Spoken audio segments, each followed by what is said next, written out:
Good morning. Yes, we are. How many is she here? Okay, go ahead. Well, welcome.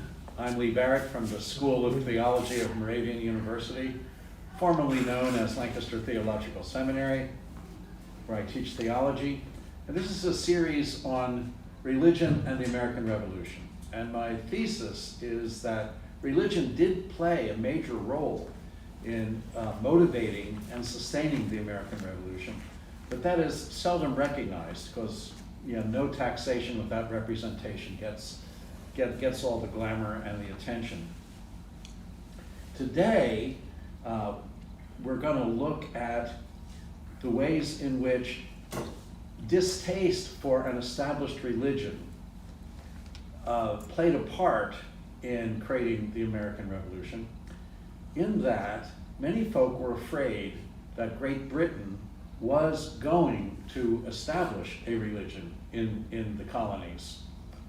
The Church of England, Anglicanism, known in this country as Episcopalianism. We're going to look at one of the roots of that fear and that hostility to an established religion in what was known as the Enlightenment, the period from the late 17th century through the 18th century, in which people began to trust rationality, human reason, much more than they ever had, and become a little suspicious of religion, especially imposed religion, a religion that was sanctioned by the state and imposed on people. Most cultures in the world, in all of history, have thought that religion should support the general culture and society and be a kind of glue that holds it together. Which means if you want a cohesive society that's held together, you should have just one religion. There should be an official religion. So politics, religion, the rulers, the political system, the economic system, and the religion usually were the same thing, or at least worked closely together. That was true in the Middle Ages, when the Catholic Church and the monarchies worked hand in hand, and the only tension was sometimes they wondered which one had the upper hand. But there was a notion that everybody in Europe in the Middle Ages should be Catholic, and dissident groups were suppressed and heretics were burnt at the stake. That's the way it's been for most of human history. The notion that there could be a separation of church and state and religious pluralism, religious toleration of different religious groups, that was new and radical and unthinkable, and didn't really catch on until the 17th century. And then it caught on very, very slowly. And it's still the case. Governments still wonder about how much religious difference can be tolerated. Think of France and disputes about should Islamic people be able to regulate the behavior and dress of women in a way that's contrary to the values of most French people. Should women be allowed to wear veils in public? France is still wrestling with that. And the United States is too. What do you do when certain religions have a value system, like Islam, certain forms of Islam do, that contradicts the basic tenets of the United States? What if you do if there's a religious group that says women should not own property? Well, that's contrary to all our principles. So this is not an easy thing an easy issue to resolve, but it appeared for the first time that maybe there should be religious pluralism and no established religion. That occurred to people for the first time in the 17th century. And it picked up steam in the 18th century. Why did it happen then, 17th, 18th century? Part of it was the rise of science and technology, where folk discovered that empirical exploration the Baconian principle, empirical research, could explain things pretty well in a way that challenged some of the tenets of the received religion. One of the most celebrated instances of that was Galileo, who looked through his telescope and discovered the moons of Jupiter, and following Copernicus had concluded that the Earth revolves around the sun rather than the sun revolving around the Earth. Now, the Catholic Church had always taught that the sun revolves around the Earth, because that seems to be implied by the Bible, talking about the sun rising and the sun setting. It looks like the Earth is stationary. So Galileo, when he said, no, it's the other way around. We live in a heliocentric, a sun-centered solar system, and some of the other things we see in the sky are planets, and they have their own moons. And in fact, I've looked through a telescope and I've seen them. So he was accused of heresy, that was contrary to the teachings of the church, and he was brought before an inquisition led by one of the famous Catholic theologians, Cardinal Bellarmine. And Galileo just kept saying, look, I know Jupiter has moons. I've seen them through my telescope. And Bellarmine's response was, maybe there's something wrong with your glass tube. Because according to our teachings, the things in the sky don't have moons. But it became clear that calculations and predictions when comets would appear were much easier and much more accurate if you assumed a heliocentric solar system. And things like that were happening all the time in the 17th century. The discovery that blood circulates by Harvey in England. It almost seems strange to me that it took until the 1640s for somebody to realize that blood circulates. I mean, if you cut yourself badly, don't you see it kind of spurting? And doesn't that mean that it's moving? But not until 1640 did anybody discover that. And then Robert Boyle and the laws of the expansion of gases, which made hydraulics possible. And then that fed into technology, and Europe was developing better explosives and hydraulic systems that could drain marshes, and improvements in mining could go deeper with explosives. So life was getting better and better through, as they used to say in the 1950s, through chemistry. In this case, it was mostly through geology. But life was getting better and better thanks to science. And things could be explained, like comets, that couldn't have been explained before and were explained by religion. In the Middle Ages, if a comet appeared, that meant something disastrous was going to happen. It was a sign from God. And then by the 17th century, folk were saying, no, it's not a sign from God. It's not a miracle. It's just something that ordinarily happens, and we can predict when. It follows laws of nature. So as laws of nature were becoming explored by Newton and others in the 3 laws of motion, people began to say, religion has often misled us. It seems to be superstitious. And things we used to think were miracles have ordinary empirical explanations. So let's be a little cautious about what we trust from religion. Some of the stuff that we have inherited has impeded our progress. It's not helpful to say we live in an Earth-centered solar system. That holds us back. So people began to use reason and science to critique religious beliefs. And finally, and another thing happened. In the 17th century, from 1618 to 1648, the 30 Years' War had been fought in Europe, mostly Central Europe, which was bloody. Approximately, according to some estimates, 1/3 of the population was killed, either directly from war or from starvation and disease. Germany was wrecked.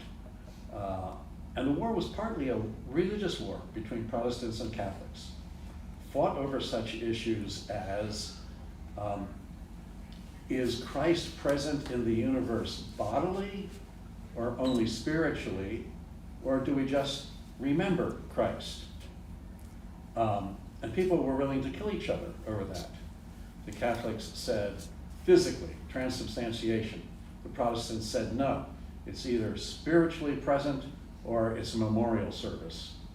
And actually Protestants split on that. So everybody was killing everybody else. And the only thing they could agree on, Christians in that time period, was that Mennonites and Amish were free game for everybody. Nobody liked them. So that was the one ecumenical tenet they had. If you see a Mennonite, you can kill him. Catholics agreed on that, Lutherans, Reformed, everybody. And then finally, when the war ended and everybody realized this was stupid, we were killing each other for no good reason, and we've devastated our countryside, our economies, millions of dead people. So many folks said this, we need to be a little more tolerant. We need to admit that we don't know a whole lot about religious truth. And because we're so ignorant of it and can never know some things with certainty, we need to cut each other a little slack. And whatever you think about the Lord's Supper, or whether you should baptize adults or babies, or whether you should sprinkle or dunk them, we just don't know. We'll find out when we get to heaven, but on this earth, these things remain utterly inscrutable to us. So let's not kill each other over those things. And then the culmination of that was John Locke, who played a major role. He has a major influence on the American Revolution, who wrote a thing called A Letter on Toleration, in which he said, in religious matters, belief should be proportionate to the evidence. And if there's really no good evidence for something, then you should remain skeptical. And he reduced Christianity to a few simple principles. So we don't know about baptism, we don't know about the Lord's Supper, we don't know how the Trinity works, we don't know how the Incarnation works, we don't know any of that. We don't know whether we should have bishops or whether we should have popes or whether we should have presbyteries. But we can agree on is that there is a benevolent God. God does direct history somewhat, but generally God works through natural laws, through the laws of nature. And occasionally when things get really bad or somehow or other things get messed up, God will miraculously intervene, but only under extraordinary circumstances. His friend Isaac Newton had calculated that God has stepped back, created the universe, and created laws for it, and stepped back, including the movements of everything in the heavens and the orbit of the Earth, but also proposed that the orbit gets off a little every several thousand years, and God has to just step in and give the Earth a little push to get it back on track. But apart from those anomalous interventions, God keeps a hands-off policy. So miracles, nah, not so much. Scientific explanation, yeah. And then Locke said everything that cannot be verified by human reason should be a matter of freedom of conscience, unless you can prove it. He thought the only things you could prove, and he did think you could prove the existence of God, that God was benevolent, that there was life after death, and that there were future rewards and punishments, i.e. Heaven and hell. He thought those are the only things we know for sure. Oh, and that Jesus was a wonderful moral teacher. Those, beyond that, we don't know. And therefore, every individual should be free to make up their own minds about those matters that we can't know for sure. So those things, rise of science, rationality, tendency to see a lot of religion as superstitious, and an appreciation of toleration instead of mutual antagonism and warfare. All those things combined to say that the government should not put pressure on anybody to believe something contrary to their own conscience. Individuals should be free to think through these things for themselves, make up their own minds, and the government should not put their thumb on the scales. So the government should not say everybody should be baptized as an infant. And the government should not say everybody has to believe that Christ is physically present in the Eucharist. Leave that up to individuals. Leave that up to their own reflective capacities. So in other words, no external pressure. And there was optimism there. They said that if you just leave people alone and the government doesn't get involved in their belief system, people are smart enough, rational enough to realize, number one, that they should tolerate difference of opinion, and number two, realize all the rational things about God that we need. Heaven and hell, existence of God, God occasionally intervening, and that's all we need. So there was a trust in human rationality, that all people are capable of thinking for themselves, and if they do, they will all reach similar conclusions, because people are basically rational, benevolent, smart, and good-hearted. So just turn them loose. They don't need religious control by the government. In fact, that's an offense to their rationality and their conscience. Now, I'm stressing this because this was a really big deal in the distaste for an established religion. Eventually led to the First Amendment, there shall be no establishment of religion. And it was a big deal in parts of the country that had educated elites, where they had read John Locke, where they had thought about freedom of conscience, where they were familiar with defenses of science, and in fact knew something about science, had studied it. And that meant Boston, and the cities in New England in general, Harvard, Yale, King's College, which became Columbia in New York City, and eventually Princeton. So the Northeast, but particularly Boston, was a hotbed of Enlightenment thought, where people were reading John Locke, liking John Locke, and concluding that, yeah, he's right. There should be toleration, freedom of religion, freedom of conscience, and we should promote rationality, and we should be a little suspicious of the superstitious aspects of religion. And that would influence people like John Adams. And on steroids, Ethan Allen, who, with the Green Mountain Boys that took Fort Ticonderoga, he was an over-the-top child of the Enlightenment. I mean, went so far as to say, like, all bishops should be killed. He was a real firebrand. And in the South, the center was Virginia. And even more specifically, the College of William and Mary, which was founded, was the second oldest college in the United States. And there, the Virginia gentlemen, the owners of plantations, sent their sons to be educated, and John Locke was part of the curriculum. So the generation of the founding fathers and mothers, well, in this case, just the fathers, were educated at William and Mary. A few actually went to England and studied at Cambridge and Oxford and imbibed this Enlightenment thought. And that included Jefferson, Madison, actually all of them.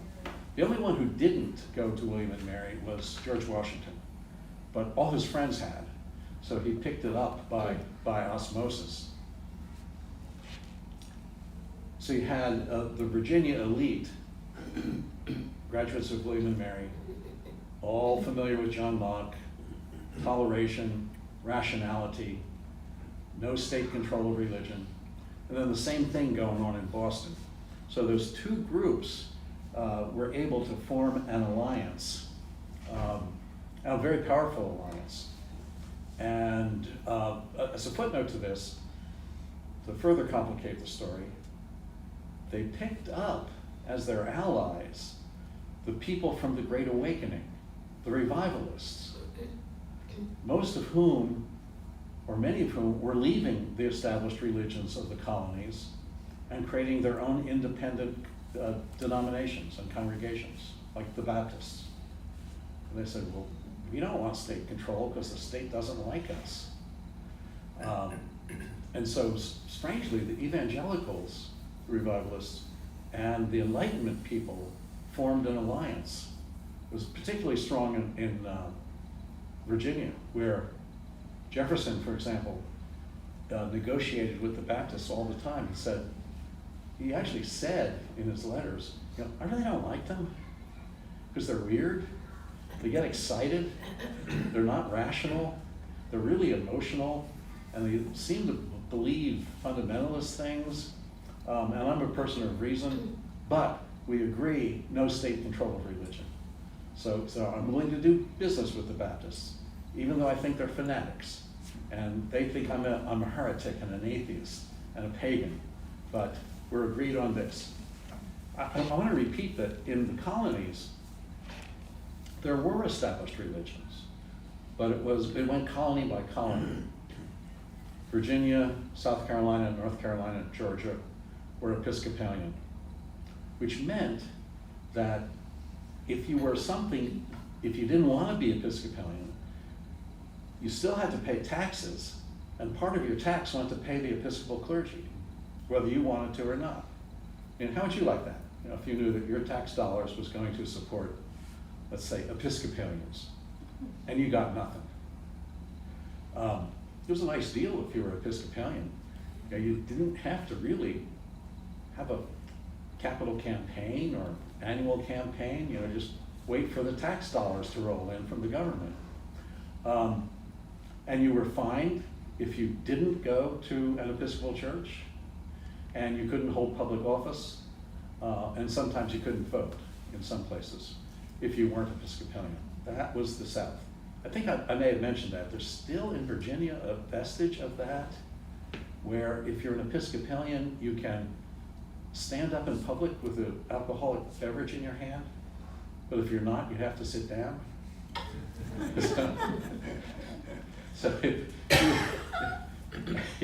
And so if you're in a restaurant or a pub, if you're not Episcopalian and you're at the bar getting a drink, and then you're going to have dinner and sit down, you got to find a wait person to take the drink for you, because you can't carry it yourself. But if you're an Episcopalian, you can. So it's easy to tell in a restaurant who's Episcopalian and who's not. That's just a vestige of when Episcopalianism was the established religion. And in the New England colonies, it was Congregationalism, the descendants of the Puritans. And the First Amendment didn't change that. The First Amendment forbade the establishment of religion at the federal level, didn't say anything about the state level. So Massachusetts, Connecticut, New Hampshire, Vermont, all retained established religions until about the 1830s, 50 years after the Revolution, almost. And Presbyterianism was established in parts of New York. Quakerism was not established because Pennsylvania was tolerant. There was no established religion, but Quakers were preferred, and they were the ones who got positions in the government. In New Jersey, everything was a mess. I'm from New Jersey, so. And Maryland was quietly Catholic. Delaware was like Pennsylvania, mostly tolerant. Rhode Island had religious freedom, and Pennsylvania did too. Those were the only ones. Every other colony had an established religion until the Revolution broke out, in which everyone was afraid that George III was going to impose Episcopalianism on everybody. And if you weren't Episcopalian, you'd still have to support the Episcopal clergy with your tax dollars. You'd be fined, and you couldn't hold public office. And that was terrifying for folk. So that fear of an established religion motivated a lot of the founders of the country and the promoters of the revolution. And it was inspired partly, largely, by that Enlightenment conviction that, look, people are reasonable, they're rational. Just turn them loose, let them make up their own mind. Things will be better if they make up their own mind, and if we tolerate differences of opinion about things that we really can't know much about anyway. And this, so the notion that America was always a Christian nation from the Revolution on is really, really bogus. At least it wasn't a Christian nation in the minds of the folk who were most prominent in its founding. Take Washington. He was a nominal Episcopalian. Because being from Virginia, that was the state religion, so he was raised Episcopalian. And he never resigned from the church. But he would attend Episcopal churches sometimes when he was on campaign. He worshiped at Christ Church, Philadelphia, when the Continental Army controlled Philadelphia. But he wouldn't kneel. Said, look, I'm not kneeling to George III. Why would I kneel to God? I'm not a kneeling kind of guy. My legs are stiff. And that was particularly problematic in the Episcopal Church, where you're supposed to kneel, go forward and kneel at the railing for communion. And he wouldn't. He would go and stand there, and then the priest would not offer him communion. He said, you gotta kneel. He said, no, I won't. He said, well, then you can't have the bread and the wine. So finally he stopped going to communion. He'd go to a worship service, but when the communion service part started, he'd walk out very demonstrably. So this is contrary to the myth about George Washington, that he was very traditionally pious. There's a famous painting of that became an engraving, it was all over the place, of George Washington kneeling in the snow at Valley Forge. Never, ever happened. That was alleged to have been seen by a Quaker who lived nearby. So I was walking through my field and I saw George Washington kneeling in the snow. It turned out the Quaker wasn't even in Valley Forge at that time, and that the author who quoted him made it up, and he was the same guy who made up the George Washington and the cherry tree story. yeah, I cannot tell a lie. And George Washington throwing a silver dollar across the Potomac River. So the guy was on a roll, so he said, yeah. Some Quaker saw George Washington on his knees praying in the snow at Valley Forge. So that is the last thing in the world George Washington would have done. He was somewhat in secret, actually a Mason. And that was kind of his religious orientation. And Masons were folk who believed in human reason. They had some odd initiation rituals. Sometimes they'd wear funny hats with feathers and stuff, and have cool swords. But the Masonic orders then were mostly folk who thought that religion should be rational and get rid of all the superstitious stuff. And George was, he's celebrated in the big Masonic temple in Alexandria, Virginia, which is kind of like the mother church for a certain kind of Mason.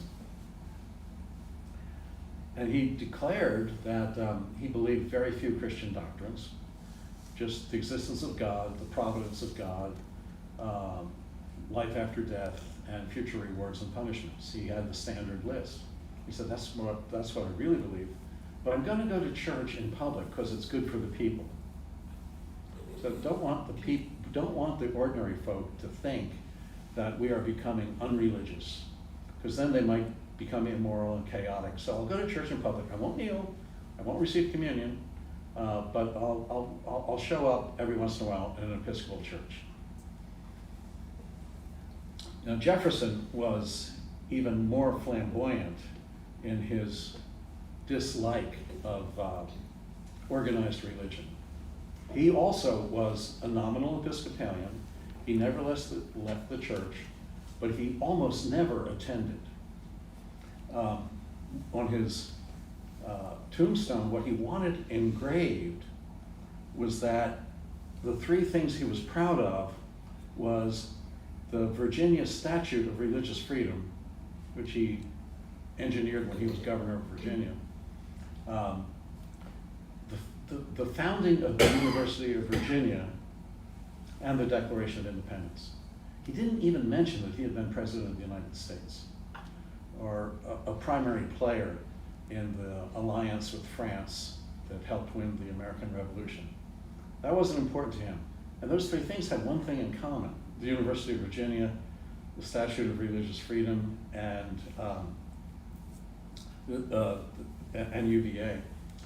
They were all bastions and celebrations of rationality. You know, think of the Declaration of Independence. We hold these truths to be self-evident. Doesn't appeal to the Bible. It appeals to things that all rational people should know, that you can figure this out. If you're smart and you think about it, you'll see that these truths are self-evident. And he's also the person who, in 1802, when he was president, he was president by then, developed the phrase, separate the wall of separation of church and state. Not just a little separation of church and state, but put a wall between them. And when he was president, he also thought that he should, for rational people, revise the Bible. So he looked at the Old Testament and, no, that's full of superstitious stuff and immoral stuff. You know, Israelites killing babies from Canaanite tribes, slavery, all kinds of, he didn't like slavery, although he owned them. And all kinds of horrible moral things in the Old Testament. God being vindictive and angry and slaying people, didn't like that. And they looked at the New Testament and said, well, there's some cool stuff here. Jesus has some really great parables. They're very morally edifying. And so does the Apostle Paul, sometimes. But there's also a lot of superstitious stuff, like Jesus raising the dead, or Jesus healing the blind. He said, we know that God works through natural laws, and those aren't natural. Those are miracles, and that's superstitious. So he went through the New Testament and cut out all the stuff that he thought was superstitious. That meant all the miracles, and everything in it that he thought was immoral or a little weird. So this actually got published as the Jefferson Bible, which is still kept in print by the Unitarian Universalist denomination, and still used as, when they look at the Bible, it's usually the Jefferson Bible, because it's got all the superstitious and immoral stuff removed. I imagine, sitting in the ancestor of the White House, Jefferson, while he's negotiating with foreign powers, he's also got scissors and a Bible, and he's cutting stuff out, and it's all over the floor. And Madison was, in some sense, even more extreme. He too was a Virginian, and therefore a nominal Episcopalian. He never resigned from the church, but he never went, or very, very rarely. And he thought that religion was so dangerous to the well-being of a government that when the District of Columbia was being envisioned, he proposed that there be no churches in it, that no churches should be allowed in the District of Columbia. Because we all know that pastors are charlatans and will put pressure on the government and excite the masses and inspire them to do crazy fanatical stuff. And so no churches in the District of Columbia to remove the threat of undue influence of the church over the state. And when, this was going back to Jefferson, when he was president and a war broke out with the Barbary pirates in what's now Tunisia and Algeria, a naval war with the Arab Emirates in the Mediterranean, and it came time to negotiate a peace. The Muslim delegates said, well, we're a little leery of trying to negotiate and make peace with a Christian nation. And Jefferson wrote back and said, we're not a Christian nation. We're no more a Christian nation than we are an Islamic nation. We welcome everybody. We've got some Muslims in the United States right now. So don't be afraid to negotiate with us.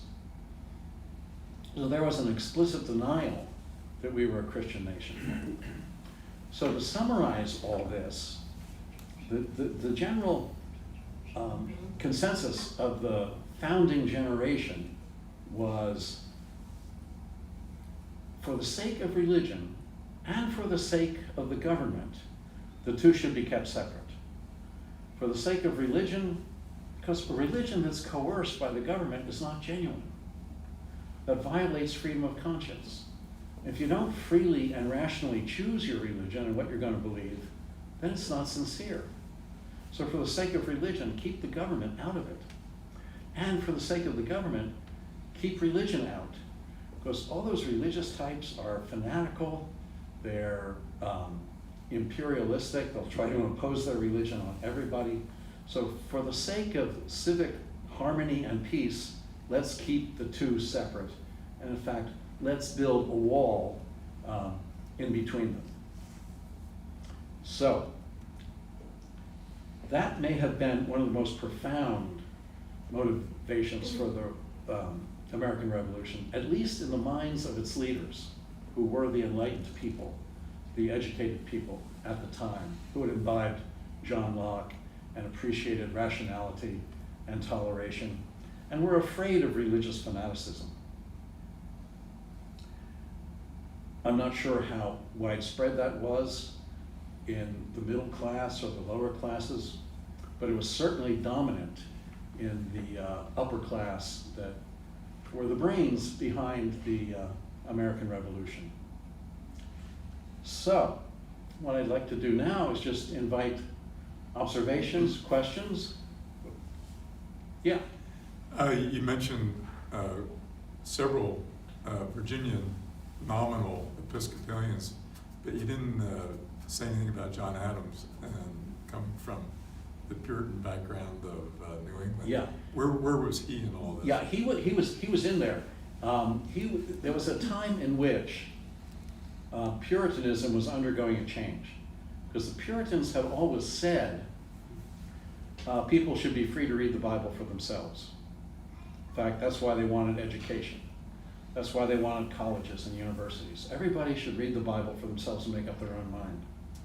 What the Puritans did not foresee was that some people would read the Bible for themselves and conclude that they didn't believe part of it, or that some of it was preposterous, or that some of it was contradictory. But that happened. And that would eventually spawn the Unitarian denomination. Folk who said, well, I read the Bible, I don't see the word Trinity in there anywhere. So do we really need to believe in the Trinity? And so they ditched that. And John Adams was one of those. The Unitarian denomination hadn't solidified yet. It wouldn't until the 1820s. But he was, implicitly, he was that. So he had a lot in common with, religiously, with Jefferson and Madison. And there are a lot of other people in the Boston area and New Haven and Hartford like that, who were children of the Enlightenment, suspicious of traditional Christianity, suspicious of the church. Because the Unitarian denomination had not been invented yet, they didn't have a place to go except the Masonic orders. But if they had been alive, Madison, Jefferson, Washington, Adams had been alive for another 20 years, they probably would have become Unitarians.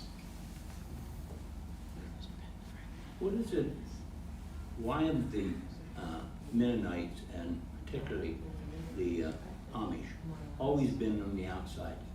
As a group of people, when you look at them, they don't seem to be against, I mean, they want their own little self-enclave, and they don't want to be bothered by the government in any way. That's right. And yet they're feared by a lot of people. Right. Well, the short answer is they wouldn't serve in the military, Okay. and there was a fear that their pacifism would catch on. Yeah, and what if other people refused to serve in the military? Then you couldn't have national security. So they were afraid that their message of pacifism might become popular. And they also initially wouldn't pay taxes because taxes supported violence, they thought. Initially, they didn't want police force, and they didn't want a military, so they wouldn't pay taxes. So you can't have, in those days, from the minds of the political leaders, you can't have a group of people running around saying military's bad and don't pay taxes. Eventually that would change about paying taxes,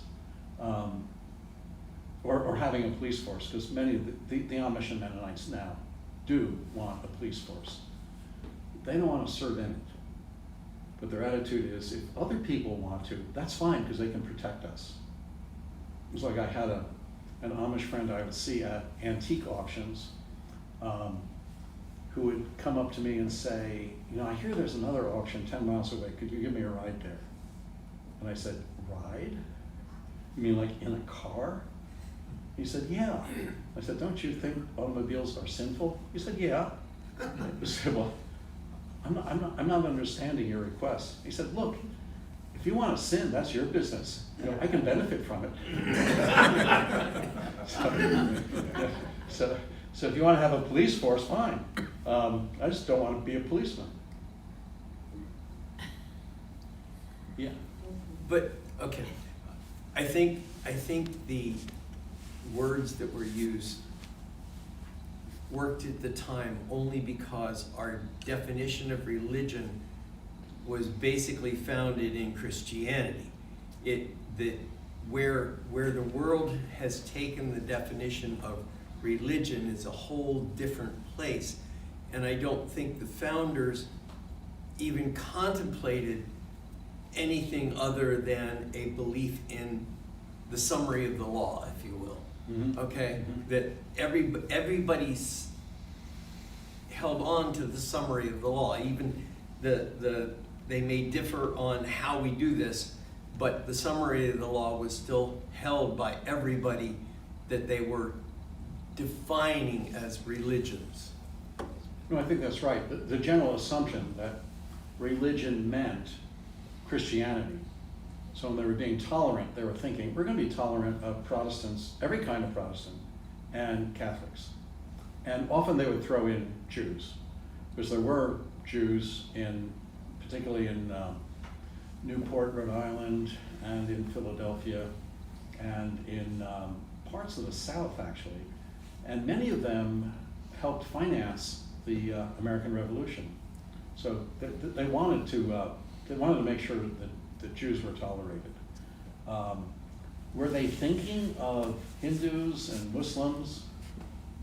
Probably not, except Jefferson was, and said to the Barbary pirates, yeah, we got some Muslims in our country, you know, they're cool. I don't have any problem with them. But they were assuming that there would be a kind of Judeo-Christian consensus of minimal beliefs that everybody could rally around. toleration would become more challenging as the religions expanded. Yeah. And I imagine what you've been saying culminated in the Constitution, separation of church and state, and with all the people signing it, that they all would pretty much agree. Yeah, yeah, yeah. There was agreement on the basic things that the Enlightenment wanted: God, providence, afterlife, future rewards and punishments. And they probably implicitly thought that there would be a high valuation of Jesus Christ, maybe as a moral teacher at least, maybe as something more profound than that. And that there would be baptism and the Lord's Supper, but it could be understood differently, and you could dunk, sprinkle, do adults, do children, whatever you wanted. They did assume some kind of consensus. As Bill O'Reilly said long ago, he said that the First Amendment and the founding documents it rules out an established religion, but it doesn't rule out what he called a Judeo-Christian philosophy, meaning a kind of general value system. And he's probably right that that was in the minds of the founders, even Jefferson and Madison. But yeah, we don't want to establish religion, but we sure do want to encourage certain civic virtues that we all can agree on, and maybe even some spiritual beliefs. And those are rooted in Christianity. Yeah, because when you think about the various societies in the country or in the world, Japan, India, China, their thought of afterlife, etc., is somewhat different than a Christianity. Oh yeah, And yeah, a lot there different. were probably those people here in the early days, but their numbers were so few as to be virtually ignored. Oh yeah, yeah, absolutely, yeah, yeah. I mean, the world religions do have significantly different value systems. And so today, in today's world, part of the problem is those minuscule numbers are now becoming a major force to be reckoned with. Oh yeah, absolutely. And for most of the Western world, it's what do you do with a religion that does not extend legal rights to women? Yeah. And it's for religious purposes, so they can claim freedom of religion. Until 65 or 70 years ago, there was deep-seated antipathy toward the Catholic religion, especially in rural Pennsylvania. Mm-hmm. And yet there wasn't this continuing animosity toward other faiths that did have hierarchy bishops and what have you. Was it because of the, my recollection is that, you don't want the Pope telling you what you can do and can't do. Yeah. But why was there not the same thing directed toward the other religions that had hierarchy? Yeah, that's a complex question. I think mostly because it was perceived rightly that their hierarchy wasn't very strong. Episcopal bishops have less power than a presbytery. So the Presbyterian Church is actually a little more hierarchical than Episcopalians now. Episcopal bishops can't do much. And I think that became evident, and also as people intermarried. And Episcopalians would marry Presbyterians, would marry Baptists, and Protestantism became kind of a melting pot. But 60, 70 years ago, it was still uncommon for Catholics to marry Protestants.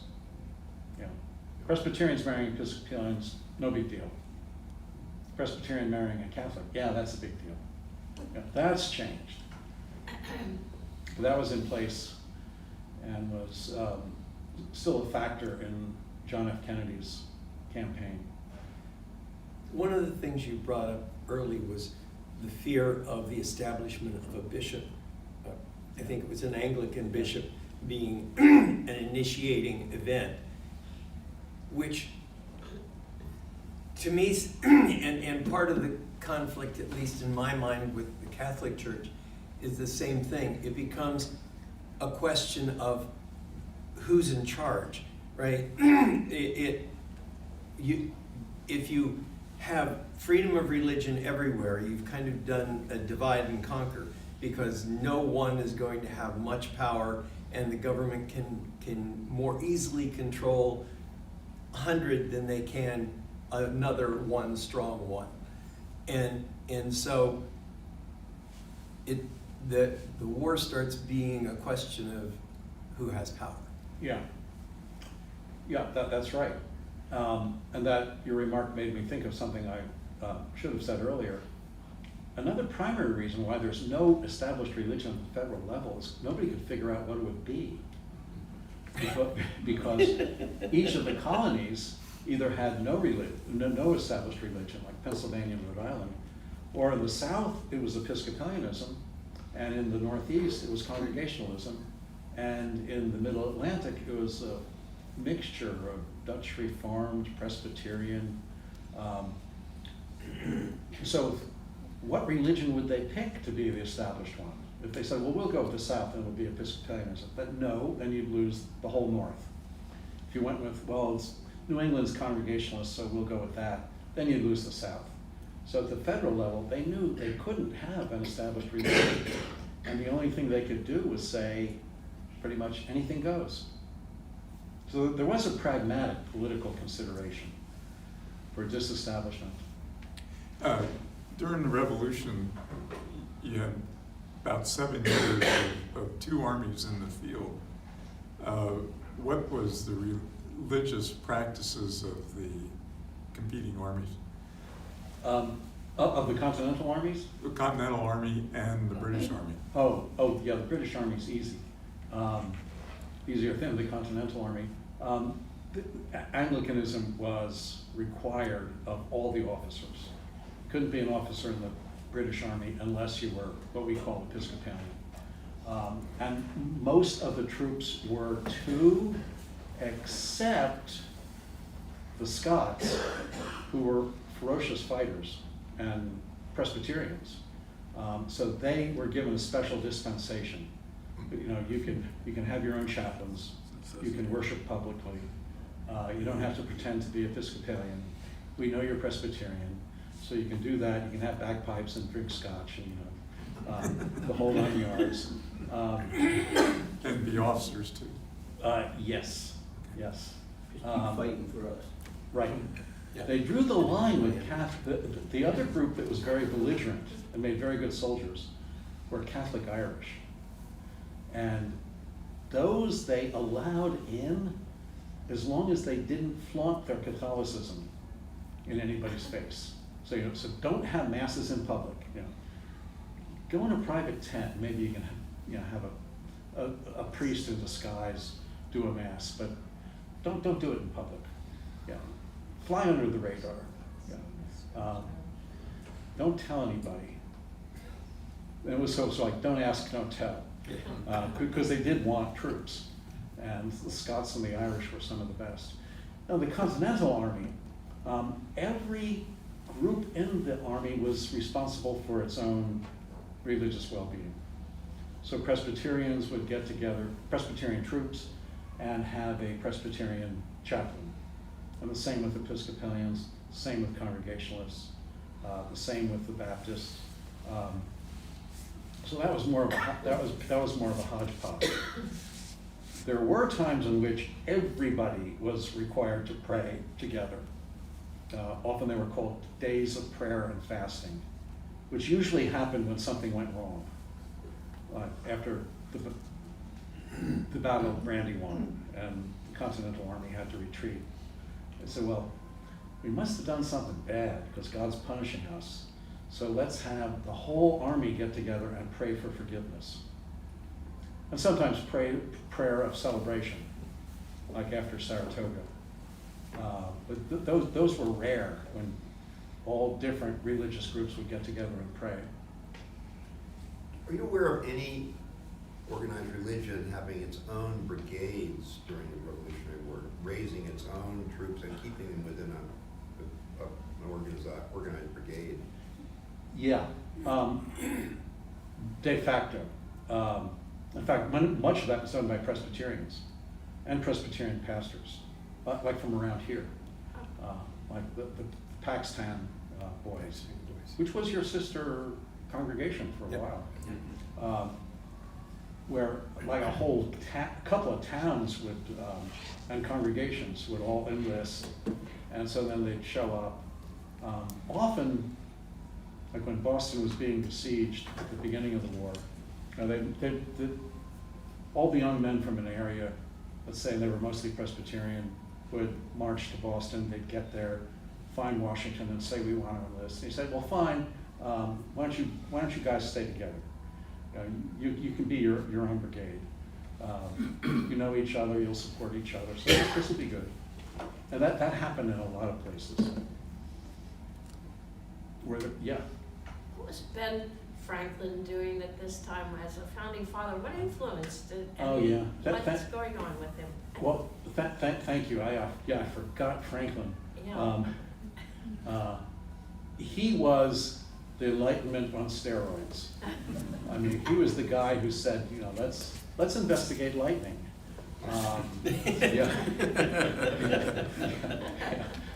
Well, luckily he didn't just run around holding an umbrella up. So he was known to be a master scientist, mathematician, astronomer. He did all the Enlightenment things, believed in reason, and was deeply suspicious of religion. However, he, like everybody else, did not formally denounce Christianity. Nobody would do that. You wouldn't have any friends. But he did develop in his letters his own unique religion, which had peculiar beliefs. Like if you're a rational person and you live morally, which he basically did not, in the afterlife, you would be given your own universe to run, which is a belief that Mormons have now. It's a pretty good deal. Designed by men, run by men. Right. So he was, from the Pennsylvania side, he was the one who got along with the other Enlightenment Brotherhood. John Adams from New England and all the plantation owners from the South. And it was a brotherhood. I mean, they knew each other when they would meet. I mean, because they'd say, well, I like John Locke, you like John Locke, let's talk about John Locke and toleration and rationality. They had a common education, a common vocabulary, common sensibility. So it did solidify the colonies at the leadership level. And Franklin was a big part of that. Of course, as you may know, Adams and Jefferson hated each other, except because they were political enemies, but except that they kept writing letters to one another incessantly about philosophical and religious matters, and discovered that they were in agreement, and clearly had a deep spiritual bond, even though they were political enemies. They also died on the same day. 4th of July. 4th of July. Yeah. And Adams' last words were, "My only regret is that Thomas Jefferson is still alive." Except he wasn't. So that's just a testimony how strong the bonds of the intellectual bonds of the Enlightenment were, that it would cut across political differences. Was Franklin the brightest of them all? Probably. Jefferson was no slouch either. No. Yeah, but Franklin was a polymath. Could do anything. Analyze electricity and create a treaty with France. Yes. He's pretty popular with the people. Yeah, actually he was. He also did Poor Richard's Almanac, That's true. which was a bestseller, so that made him popular in the United States. And he was evidently very popular with aristocratic women in Paris. Yes. In an earlier class, you said that Franklin maintained a box at a church in Philadelphia. Was that the Episcopal Church? Mhm. Thank you. Yeah, he never went, but yeah. Yeah. They got a box. Yeah. Wow. Anyway. Anybody else? But he came from New England, He did. He was raised in Boston. but so he wasn't Puritan. Yeah. He was not a Puritan. He No, was Episcopalian. no, he never was. He hated them. Yeah. But yeah, as a young man, as an apprentice, he moved to Philadelphia and started a printing business. So he was fairly impressive. Became wealthy as a printer, and then got tired of it and started messing around with science and did it very